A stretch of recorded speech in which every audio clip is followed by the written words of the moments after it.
أنا ولا لي صوب حدا الحمد لله الشكر هايو معنتاي الله هايو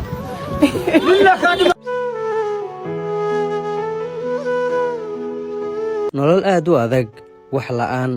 arag oo ay naafa ka tahay ganacsigeeda oo aan ka badnayn $1 iyo bar korinta 5 caruur oo ay aabahood koronto ka dishay ayay hooyo Xaliima subax kasta la daala dhacda waxa ayna ii sheegtay in mararka qaar wax la'aan awgeed